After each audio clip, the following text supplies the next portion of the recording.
You're running your real estate business, you're serving your clients, you're doing your thing.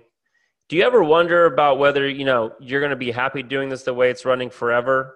Do you ever feel like you're on a hamster wheel or you're trapped in a gilded cage and you can't get out of it and you can't enjoy freedom in life, but you're working really, really hard and you're making money, but maybe you just not enjoying the things you want to enjoy?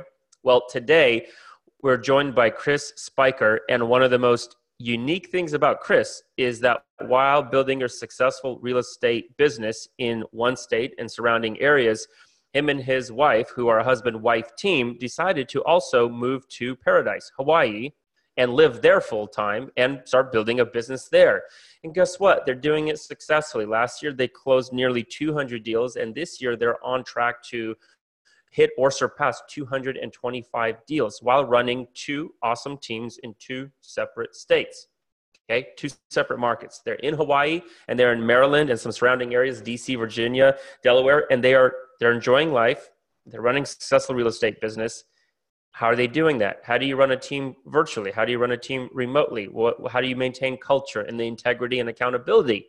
A lot of questions I want to find out, get the answers to today, and you're in luck. We get to get those answers today from Chris. Chris, welcome to the Get Listing Summit, my man. Aloha. Thank you very much. Happy to be here.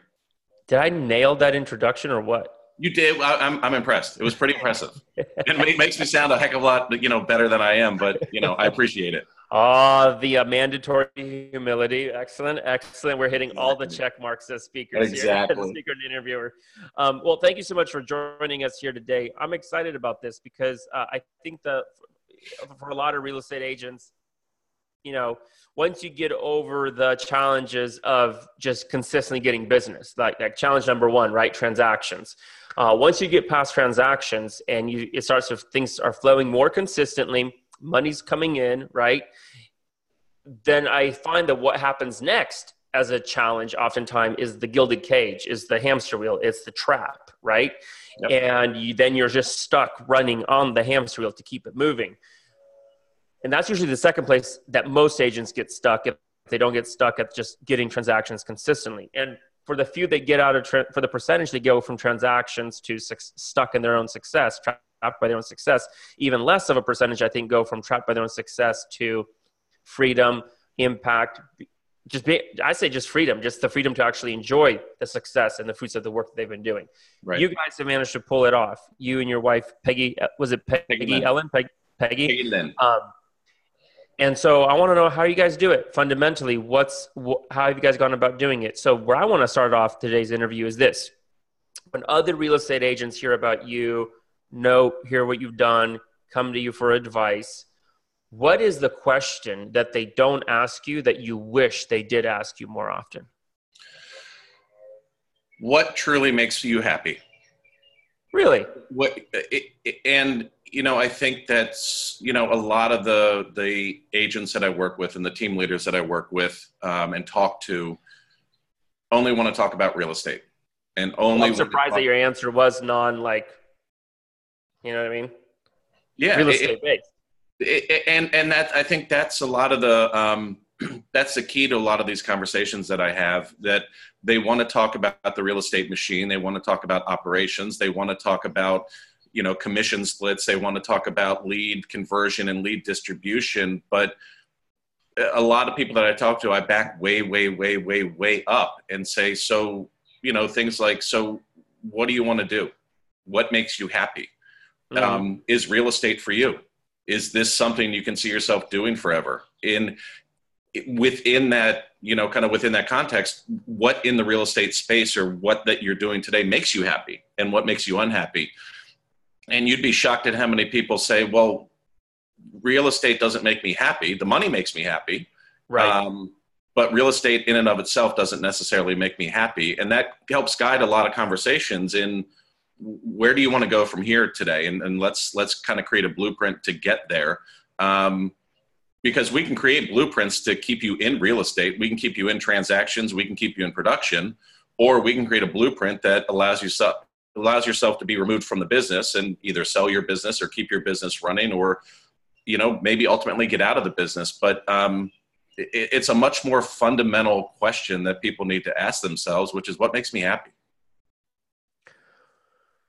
once you start asking that, once you've asked that question and actually sincerely look for an answer, listen for an answer, what does that enable or empower you to do that you wouldn't have been able to do or know or take action on prior to asking that question? Sure. We'll take a kind of a real world example for somebody I'm working with now, which is after, a bunch of phone calls that we had together, I asked her, what is it that makes you happy? Mm-hmm. And she said to me, not real estate. I said, so let's follow that path, right? So if it's not real estate, what is it? Or is it something within the real estate space that makes you happy? And Mm-hmm. the conversation went down to, I like helping my agents. I like speaking in front of other agents. I like generating new business, but I don't necessarily like working with clients, and I don't necessarily enjoy the actual transaction piece and the escrow to close piece and all of that. I enjoy kind of being a level up and out and helping my team be more successful. So without knowing that, the conversation probably would have gone to, how many transactions do you want to do? How much production do you want to do? What GCI goals do you want to try to hit? And it's now a very different conversation. So how do we get you out of production? How do we allow you to enjoy your life while being extremely successful in real estate with your team? So without knowing that, you could very easily create the wrong blueprint. Do you ask this question of everybody who joins your team and everybody who's on your team? Have you asked them this question at least once? Oh, yeah. Well, our hiring and interview process is actually a little unique. And tell me about it. So listen, you do enough interviews, right? You hear people throw around the culture term a lot. Oh, yeah.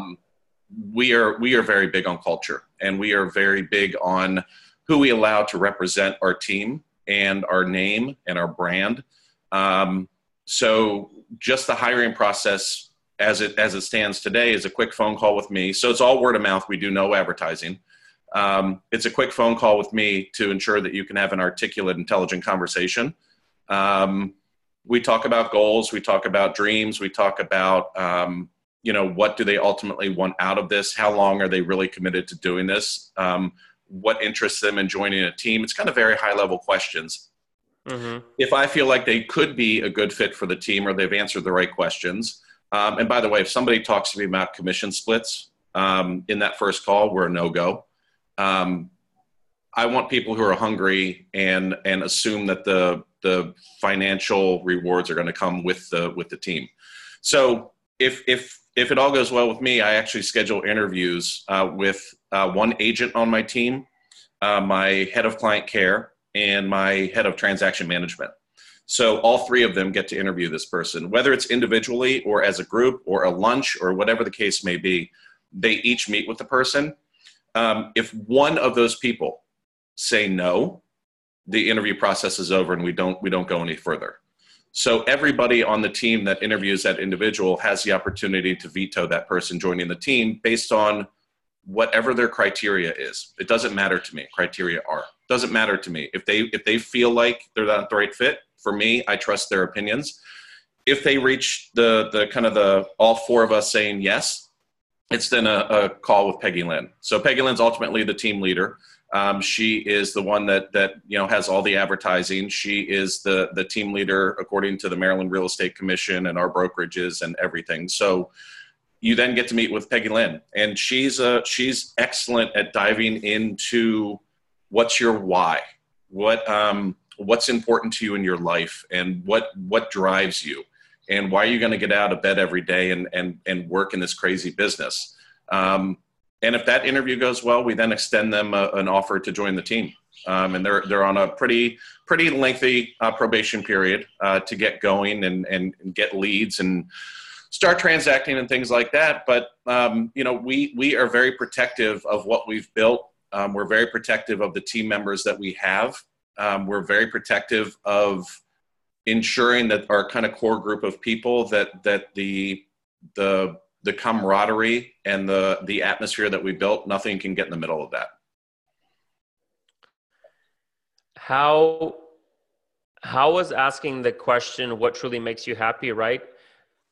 Building on top of that, how does that enable you guys to maintain the integrity and the culture of the team and not allow anything to get in the way. And then there's probably other things besides that, asking that question, but that question is such a unique question that opens up so many new ways and different ways, I feel like, to learn somebody, right? Learn about somebody. And then of course the interview process that you just explained.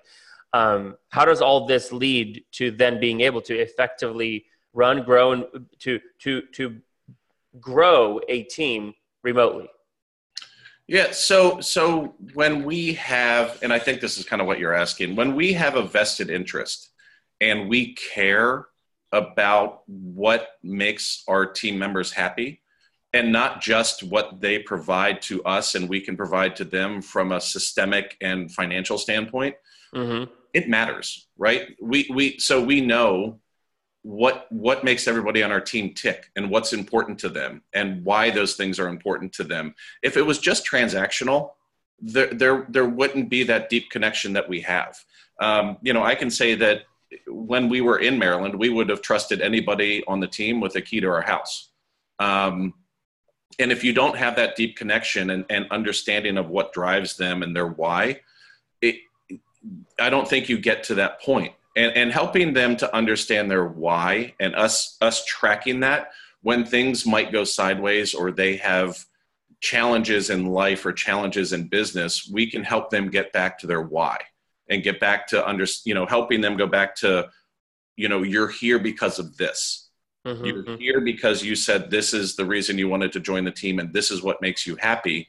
So let's get you back on track to achieving that happiness, whether it's spending more time with family, or whether it's getting out of financial debt, or whether it's, doing a deep dive with Peggy Lynn on mindset and setting boundaries. It's, as long as we know that and we care about that and we work with a team on that on a regular basis, we're tight. And without being tight, it's just a machine. And we're not into building a machine. Could we have gone down the path of 50, 100 agents? Sure. But we made a conscious decision to not do that because that isn't what was important to us. I've never talked to anybody else on your team, but in hearing you speak, I feel like if I were to sit in the office or the location with them for a day, it'd feel like a family. 100%. And that's actually, so, I mean, listen, it's 8 years old now, but it's funny you say that because the original kind of first line of who the Speicher Group is, it's literally the Speicher Group as a family. Oh, wow. I didn't know that. That's what you'll see on our website today. And that is how we feel. And listen, Peggy Lynn and I are not, I think it's a choice to be that way and be invested, because we're just not the kind of people that want to work with somebody that just isn't going to give back and kind of return that same family feeling. And I'll give you a quick example.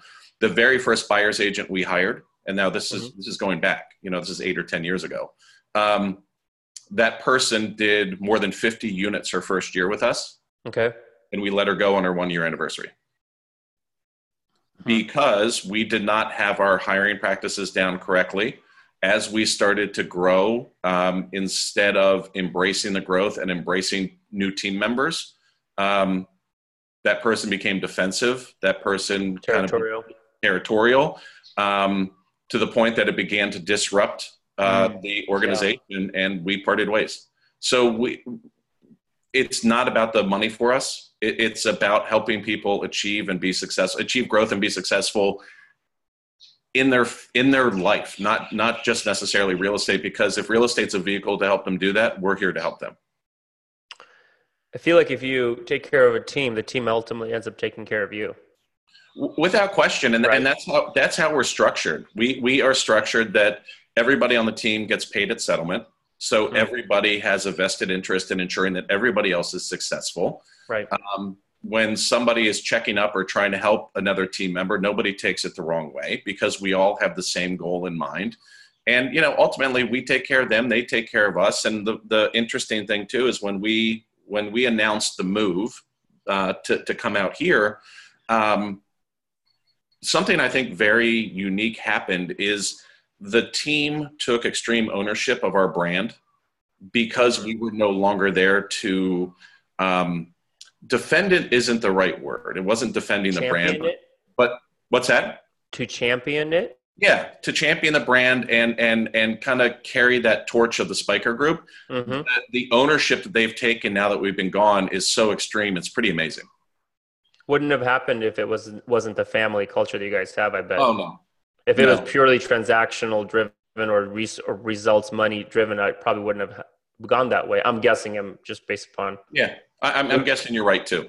Yeah, that's really powerful. So, in building a team and intentionally as you and Peggy Lynn have been making the intentional choice to build a team that is family centric, and I like that example. I could trust them with my house keys, right? That's a very clear level of trust there, right? Right. That's understandable. Anybody can understand, oh, I trust the person that much. In intentionally making that choice or intentionally keeping that focus, what have been your biggest, share with us 2 or 3 beliefs or approaches or thoughts that you thought were accurate at first to team building that you very quickly learned from experience were absolutely wrong, and what was the inverse? What was the actual truth in your process of building a team? Wow. If you think back, what were the biggest, man, nope, we got to do it this way. That way does not work. Sure. So the first and foremost was that building a team as a husband and wife would be easy. Ooh. So true and not true, right? So Peggy Lynn and I, love working together. We are a perfect fit, not only personally, but also professionally. But we thought, hey, it's all going to be a piece of cake. Let's grow this team. We can do it. That lasted just a couple of months. And what happened is we started to overlap roles and responsibilities. Okay. And that caused friction, just because we're different personality types and different mindsets on how we see, see the real estate operation. She is client facing, people oriented. I am behind the scenes, marketing, advertising, operational stuff. So what we had to do instead of doing this kind of joint running of the team is, line of delineation. Here are your responsibilities. Here are mine. I trust you. I'm not going to ask you how much you're spending. I'm not going to ask you what you're doing. I'm not going to, we trust, because that's our relationship is based on that. And you go do your stuff. I'll go do my stuff, and we'll just grow the team that way. Once we figured that out, that was a piece of cake. We've had this kind of, we've had this little ride. So at first we hired people who were licensed. Mm-hmm. And we quickly realized that people who were licensed already had bad habits, and we didn't want to be in the game of breaking bad habits to teach new habits to join the team. So we went and started only hiring people that were fresh out of either real estate school or were getting their license, and that worked out well, and we could teach them new habits. And from scratch. We've actually gone back to hiring people with real estate licenses.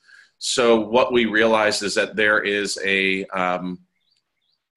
mindset of people who are in real estate that don't want to deal with certain aspects of real estate, and they're happy to trade a larger split in commissions for less pain or less out of pocket, right? So, okay. If somebody is doing 6, 8, 10 transactions a year who doesn't want to spend money on lead generation, doesn't fully understand lead conversion, specifically internet, doesn't want to deal with contracts and transaction management, needs a little bit of guidance, needs somebody to hold them accountable, that's a sweet spot for us. So if you're doing 6 or 10, we can probably get you to 20 or 30. And we'll provide you CRM, we'll provide you leads, we'll provide you all the value adds that we provide you.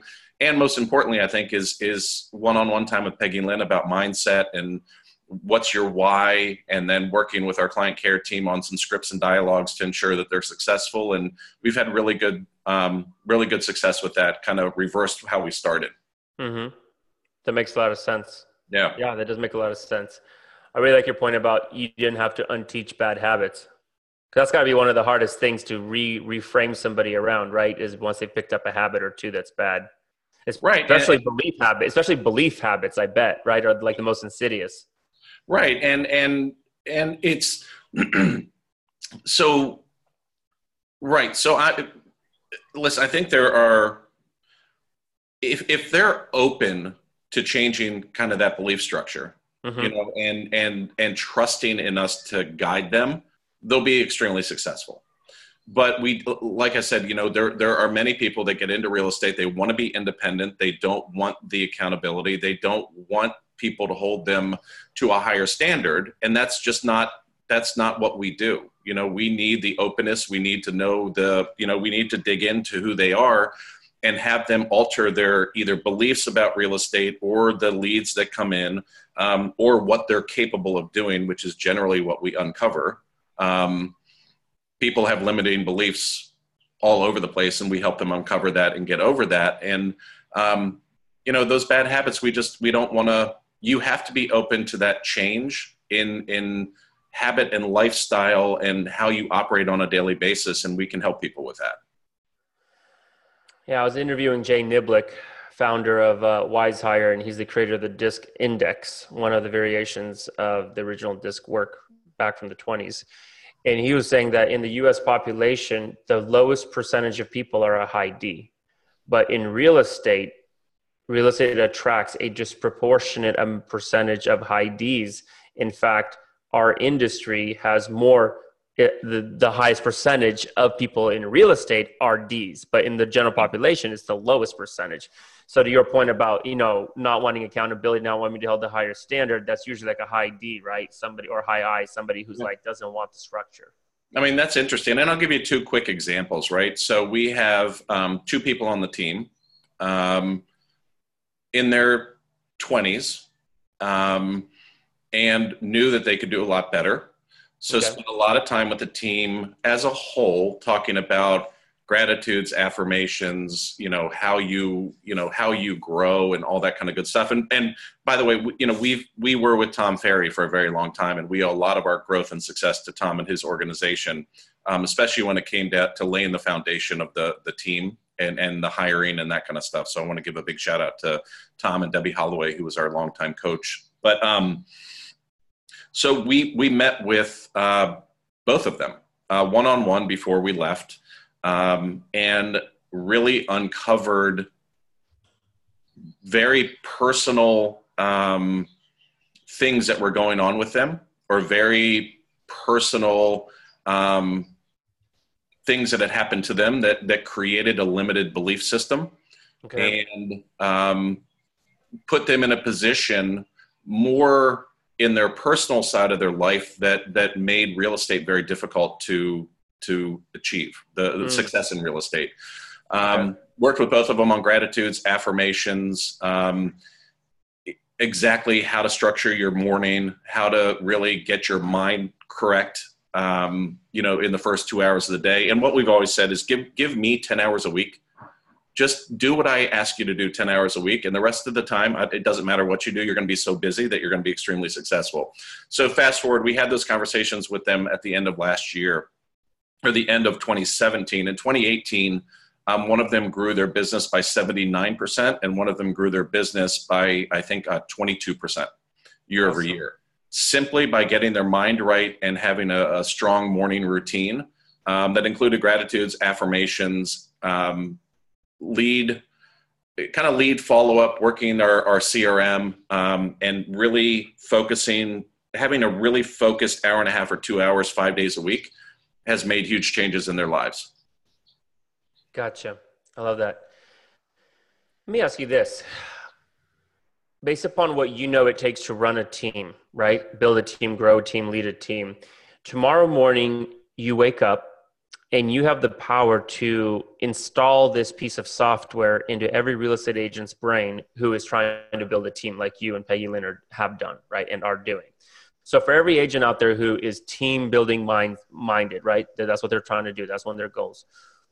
If you have the ability to download or install this new piece of software into their mind, that would automatically create 3 critical, effective habits for building and growing a team.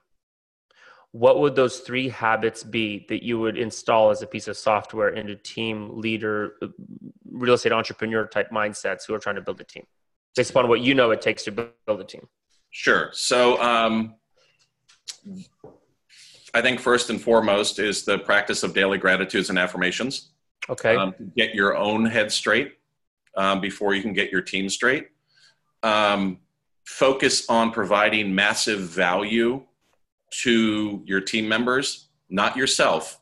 You got to kind of put yourself out of the mix and understand that providing massive value to each of them on an individual basis will help the team grow. And set up and do not deviate from standards and accountability when it comes to running the team. I think those would be the three big things that would that I would instill in those people. And I think too, listen, at the most basic level, if you went one level higher, and we talked about it in the beginning, right, is why do you want to be a team leader? And I talk with a lot of people and have probably talked a few people out of it, because I think that in the last 5-ish years, maybe a little bit more, the ability to run a team or start a team has become what people think is a natural progression to being a real estate agent. But being a successful real estate agent has nothing to do with being a successful team leader. It is actually almost the opposite. You're running a business, and you need to focus on hiring and recruiting and retention and people's personal lives and their transactions and what makes them tick. And you go from generally being transactional and being really good with clients to having to be a people person within a team as a team leader. And it's a very, very, very different dynamic. I really want to make sure that we highlight that for folks listening to hear that and understand that what it takes, like I think you just said, what it takes to be a successful real estate agent is very different than what it takes to be a successful team leader. I would argue they're polar opposite. To be a successful real estate agent, you need to do, you need to generate your leads, work your past clients in Sphere, whatever you do. You need to be able to work with clients and do contracts and sell homes and all of that goes into being a successful real estate agent. But the second you become a team leader, and I'll give you a good example, and I've talked about it before. So when I go to bed at night, I know that depending on where we are team size, I know that there are between 14 and 20 people that rely on what Peggy Lynn and I do to put food on their table, to put their kids into private school, to afford vacations, to afford mortgage payments, to be financially set up to maybe have their first child. It's a massive responsibility, and one that if you take it lightly, you could really affect people's lives. And if you're not prepared to take on that responsibility, shame on you. You shouldn't be a team leader. And you also need to be willing to, and this is, back to your DISC discussion, right? You need to be willing to give up a lot of control and trust in the other people to do the transactions that make you the money that you used to make as a real estate agent. You need to trust in the other people to do that for you. So it's a huge shift from agent to team leader. Yeah, sounds like it. Some people are better off just being a successful solo agent with maybe a couple of assistants and just doing it and just doing it that way. Totally agree. You got to know yourself to know. Back to your question about what truly makes you happy. You got to know yourself. Exactly. Yeah, it's full circle back to that question. I want to go back through the 3 habits really quick and get some clarifications. What does, so for example, point number 1, practice your daily gratitude and affirmation. So I do the miracle morning every morning. Works really well for me. And when I need a little extra dose of juice in my life, I also then do the magic. It's a 28-day gratitude practice out of a book that you follow day by day. Okay. What do you recommend as a framework or as a habit for daily gratitude and affirmation practice? Like if somebody's listening to you right now and they're like, okay, I'm going to implement these 3 things that Chris is teaching me. Can you give a little example of what it would look like to implement that? Are you writing these things down? Are you saying them? Are you setting aside 30, how does that look? What does that look like if I'm doing it right? Sure. So, listen, there are 1,000 different recommendations on what you can do or what you should do. It needs to be whatever you need to be able to start. And I think so many people just don't do it because they don't know where to start. Right. So first and foremost, what's your goal? Pick. So let's take a few different examples, right? Pick your financial goal. I want to make, So let's pick a number. I want to make $100,000 this year. Okay. So what we recommend is breaking it down by month and saying, I will earn X dollars this month. Got it. I will earn X dollars this month, and writing that down 5 times every day. Writing it down 5 times. Yep. What are you grateful for? And there are lots of ways to do it, but just pick 3 to 5 things you're grateful for and write them down. Just don't make it too difficult. I mean, if you only have 5 or 10 minutes, you only have 5 or 10 minutes. Just pick 3 to 5 things that you're grateful for, and it gets your head right. And listen, full disclosure, I don't write my stuff down. I know what I'm grateful for. Every morning, I know what our financial goals are, and I will say them to myself, and I know what they are. And we have stuff written on the bathroom mirror. We have stuff written on the slider that goes out to the shower. So we see and live them every day. So maybe, writing down your financial goal 5 times, maybe picking 3 to 5, something that you're grateful for. And then to keep it simple, a couple of affirmations about, something you might want to change in your life or the person that you want to become. And listen, 5 or 10 minutes makes a big difference. There's 30 minutes and 40 minutes. And I think people look at that and it's kind of daunting. So right. Just take 5 or 10 minutes and just first thing out of the gate, get your head straight. I agree with you there 100%. I really want to echo that and underline it. What I do now with the Miracle Morning practice takes a full hour. When I add on top of that the gratitude practice, if I want to do more extra with the magic, that can take another 45 minutes. So sometimes I have to wake up at 4 a.m. to fit in an hour and 45 minutes to 2 hours of investing in myself. But I started off with 5 to 10 minutes a day. Like when I first started getting in the mindset, because I'm one of those people. You tell me something takes an hour and I got to do it every day. I'm like, oh man, right. You know what I mean? But now I'm pulled by it because I've tasted the fruit. Right? I've tasted the fruit that it produces in my life. So now I'm attracted to it, right? Now I'm not pushing myself into it. It pulls me along, right? Like watching stand-up skits on YouTube, it feels the same way, right? Like it's funny. I'm going to laugh. I want that squirt of dopamine, right? And it pulls me to go to YouTube and get distracted and watch. So I really like that you said that and share that with the audience. So like 10 minutes a day is enough, especially if you've done nothing like that. Just do 10 minutes a day for 30 days and watch what happens. Yeah, totally. And I'll throw something else in there and kind of goes along with it. But so it's critical to start your day that way. One of the things that we teach and preach to the team constantly is do not open your phone when you wake up. Do not do it. Do not unlock it. Do not use Face ID. Do not put your PIN in. Don't do it. Because the second you do that, you're in work mode. You're in crisis mode. You've now gone down a rabbit hole of allowing other people's priorities to control your morning as opposed to you controlling your priorities for the morning. Don't look at your phone. And I get the same reaction from everybody. But what if one of my clients? What if one of my transactions? What if one of my leads? And I'm like, what if one of them has to wait 20 minutes? They probably sent it last night. Right. What's more important? Your personal well-being or their fire that they perceive that they have? Take care of yourself first. Do not open that phone. Don't do it. You and I are so aligned on this. I'm not allowed to look at my phone and get into it until after I'm done with the Miracle Morning. Without question. Yeah, I'm just not allowed to. No, I mean, because then you spend the next, pick a time, 30 minutes, an hour, becoming reactive to other people's priorities. Your mind has already gone down the path of being in work and crisis mode. And your gratitudes and affirmations are not as powerful anymore. That's not how you started your day. Right. Because no matter what you try to do, all of that stuff that you just did is still on your mind. Yep. All right. Awesome. So for habit number 1, the sub points are identify specific goals in specific areas. Write down those goals 5 times every day in the morning. Write down or say 3 to 4 things that you're grateful for, and then add a few affirmations around areas where you want to grow and evolve. Exactly. Love Make that. It short, sweet, and simple. Yep. And you can do that literally in 10 minutes a day. Perfect. Okay. Habit number 2, focusing on providing massive value to your team members. This one I really want to make sure we cover decently well. I bet how you do it now, it's like unconsciously incompetent, consciously incompetent, right? That whole cycle. And then you end up being unconsciously competent. When you and Peggy Lynn first started building a team. By the way, here's the boss. Here's the boss.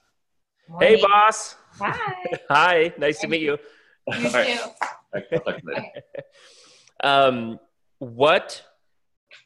What did it first look like? What were some of the first effective habits or things that you kept top of mind when you were focusing on providing massive value to your team members back when the team was first beginning?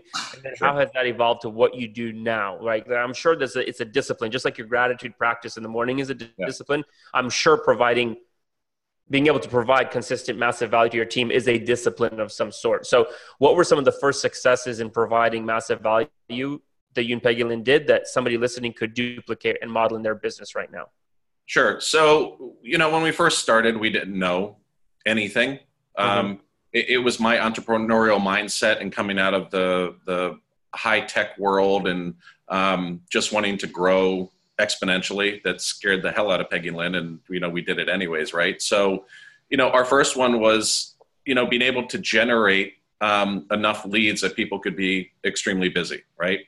And I think that's where probably a lot of people start out is, I can give you leads. And then it was access to a CRM. I can give you leads and I can give you access to CRM. But as time went on, understanding the true value of what we could do was really being able to provide massive value on an individual level that could change their lives. Listen, my team, everybody on my team knows that we can provide lead generation, lead conversion, access to a CRM, transaction management, and all of that good stuff, right? So if you're an agent on my team, you're out showing homes, you're writing contracts, negotiating deals, and going to closings. That's what you're doing. But that's the work piece. And I think that work piece is kind of expected today from a team leader. Where we have evolved, and we talked about it, I think at length, is being able to provide that massive value on a personal level.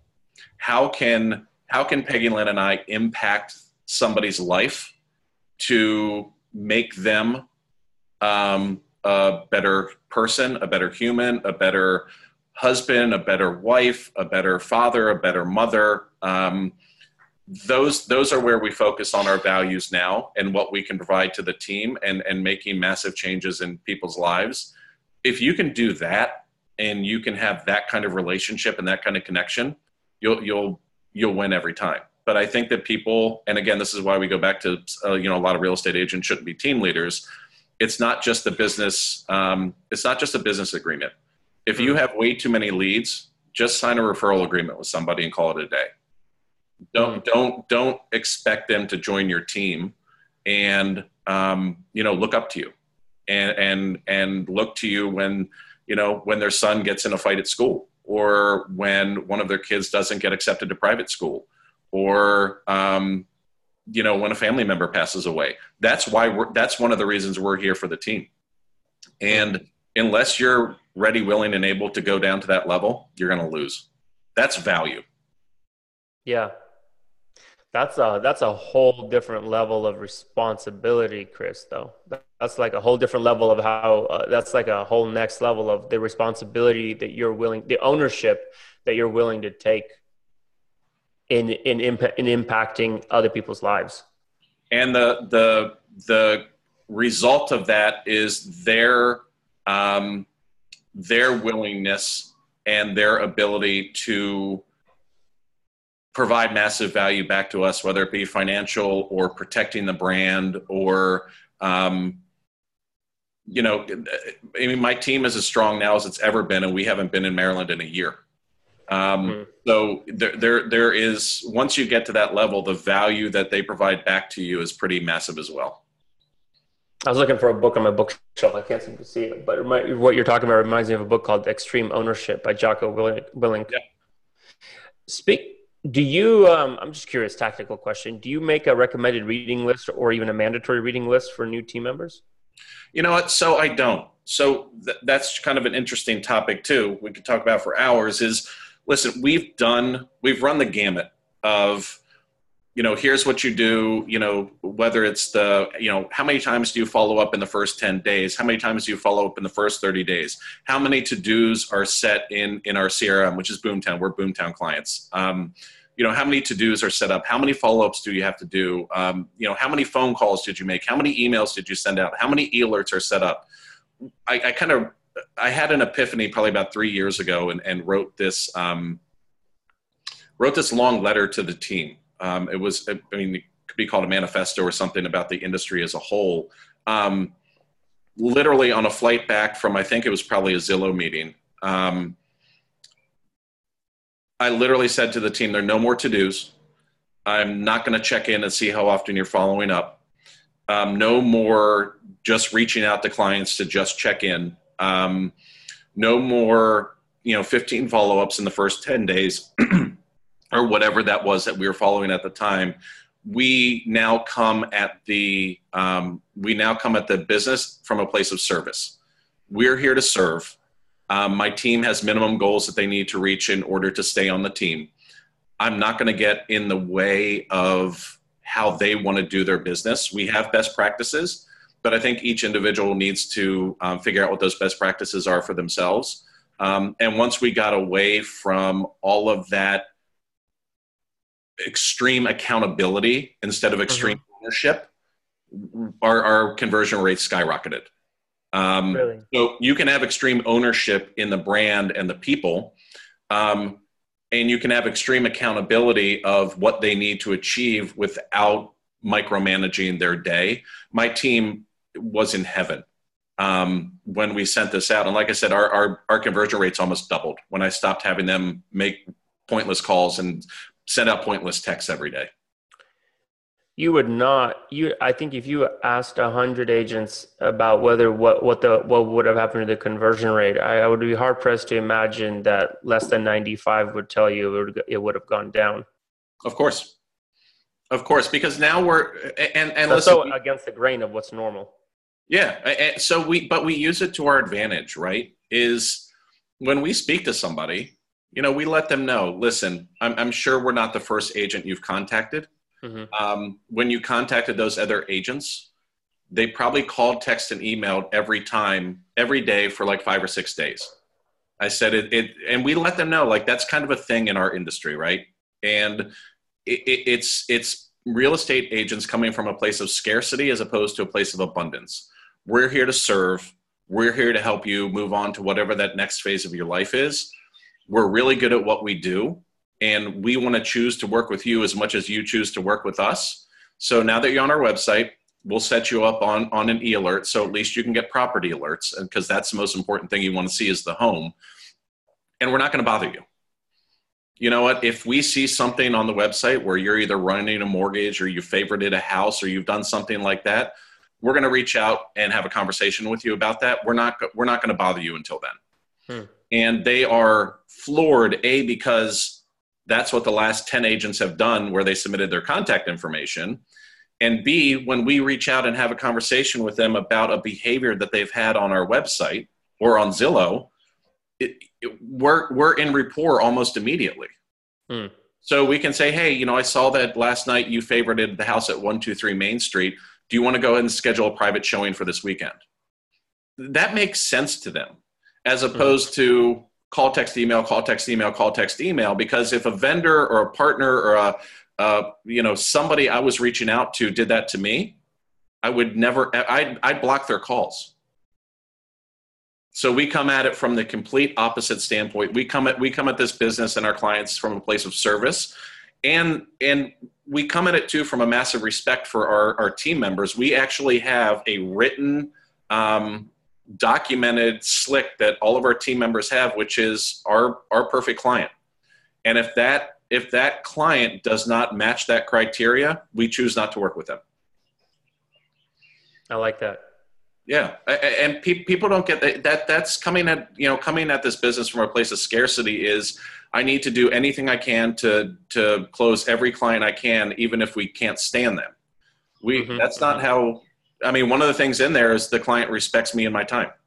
Got it. Or it's something like that, right? Right. And if they don't, that's fine. Move on. We choose not to work with you. So building off of that, I think that sets it up perfectly for your third habit, just to kind of drill just a little bit deeper into it, the time that we have left, is you said set up and don't deviate from your standards. Yeah. Right. In your systems. Now your standards are so different, I think, than a lot of other successful teams that I'm even interviewing for this summit and previous summits, and that I know personally. How do you define your standards? Are they written down? Or are they talked about? That's what I want to know. When you set up the standards and you don't deviate from them, what is the plan for non-deviation? So the first standard is the perfect client and who we choose to work with, and empowering our agents to choose to not work with the client. That was a big game changer for us. Is so many team members and team leaders are so concerned about every single transaction and every single lead that they're willing to deviate from their own kind of moral and ethical standards of how they're treated just to get a deal. And we refuse to do that. The other one is the standards and accountability around kind of transaction count. So listen, at the end of the day too, there's a financial component to every person on the team. So we have an annual goal of number of transactions and or volume that each agent has to reach. It's not fair to measure that on a monthly basis because everybody could have a bad month. And real estate is kind of a bell curve, right? So we measure on a quarterly basis. And quarters 1 and 2 are, of course, a little bit lower than quarters 2 and 3 because of the nature of real estate. We measure in those quarters. If you haven't met your goal in a quarter, we actually remove you from lead rotation. And we do kind of remedial training isn't the right phrase. We do extra training with the individual to see what's going on. Is there something personal, something professional? How can we help? And we, at that point, kind of force the habit of working their database of leads that are in there. And they show us in 30 days that they can get 2 under contract, 2 into escrow. And if they can do that, then we'll get them back into rotation because that is a signal to us that they've kind of gotten their mind straight. If not, you're off the team. Got it. And that's a difficult conversation to have. But when you don't deviate from that, I've had agents who would walk into my office back when we were there who would come in after the 90 days didn't reach their goals, 30 days didn't reach their goal. They would literally come into my office and say, "So I'm done, right?" And I'd be like, "Yeah, unfortunately you are. We enjoyed working with you, but 4 months of not being able to reach a kind of a minimum standard, we can't do that as an organization. So yeah, we're done." So you also need to be willing to make those tough decisions that's best for you and the organization, because if you take it all the way down, we love the team. They're like family. We would do anything for them, and I think they do anything for us. But my measurement of success in my life and the life with my wife is what is our net income that we're generating from the team to make it worthwhile for us to continue to do this. And there has to be a financial component in all of the warm, fuzzy family. There's a spreadsheet behind it. So what do we get out of it? What's our net? Not what's our GCI, not how many team members do we have, not how much volume did we do, is what is the net to Peggy Lynn and I, or Peggy Lynn and me at the end of the day that we know that it makes sense for us to continue to operate the team. And we don't deviate from that.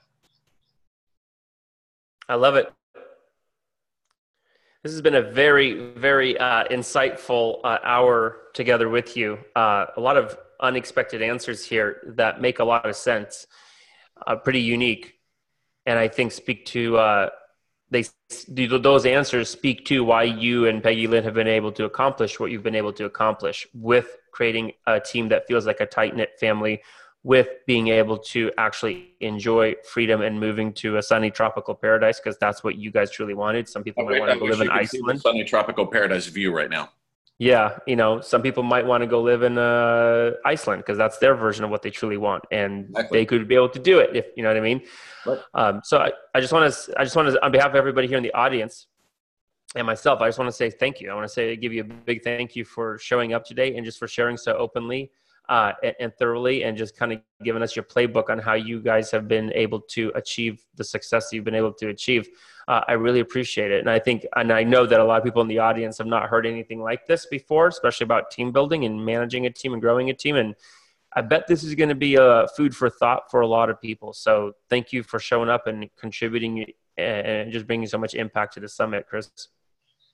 You're very welcome. And to you, mahalo nui and aloha.